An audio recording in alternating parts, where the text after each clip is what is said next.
Bangladesh cricket ইতিহাসে নিউজিল্যান্ডের মাটিতে জয়ের কোনো পরিসংখ্যান নেই এখন পর্যন্ত, আছে শুধুই অভিজ্ঞতা। আগের সব ম্যাচের মতোই চলতি সফরে এখনো জয়ের দেখা পায়নি বাংলাদেশ। 3 ম্যাচের ওয়ানডে সিরিজের পর হেরেছে প্রথম টেস্ট ম্যাচও, কিন্তু এই ম্যাচের দ্বিতীয় ইনিংস থেকেই আত্মবিশ্বাস পাচ্ছে টাইগাররা, মানসিকভাবেও আছে ভালো অবস্থানে। এমনটাই জানালেন বাংলাদেশ দলের ওপেনার সাদমান ইসলাম। শুক্রবার 8ই মার্চ ওয়েলিংটনে সিরিজের দ্বিতীয় ম্যাচে মুখোমুখি হবে নিউজিল্যান্ড ও বাংলাদেশ। বাংলাদেশের জন্য অবশ্য নতুন করে দুশ্চিন্তা ওয়েলিংটনে বাড়তি বাতাস। যদিও 2016-17 মৌসুমের সফরে ওয়েলিংটনে খেলার অভিজ্ঞতা আছে বাংলাদেশের, সেই ম্যাচে লড়াইটা বেশ ভালোভাবেই করেছে বাংলাদেশ।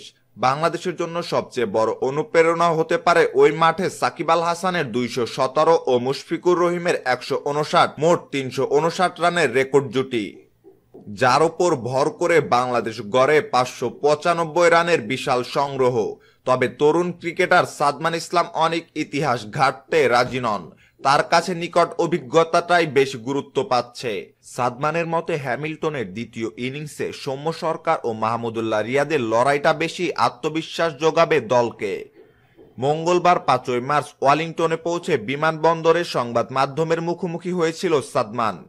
হ্যামিল্টনের দ্বিতীয় ইনিংসে আমরা দারুণ লড়াই করেছি, অবশ্যই চেষ্টা থাকবে ওয়েলিংটন টেস্টে সেই ধারাটা অব্যাহত রাখতে। আশা করি ব্যাটসম্যানরা সবাই বুঝতে পেরেছে প্রতিপক্ষ বোলারদের বিপক্ষে কোন কোন পরিকল্পনা নিয়ে ব্যাটিং করতে হবে। ওয়েলিংটনের উইকেট আগের টেস্টের চেয়ে ভিন্ন থাকবে, তারপরও এই মুহূর্তে আমরা মানসিকভাবে ভালো অবস্থানে আছি, এটা আমি বিশ্বাস করি। আশা করি এখানে আমরা ভালো লড়াই করতে পারবো।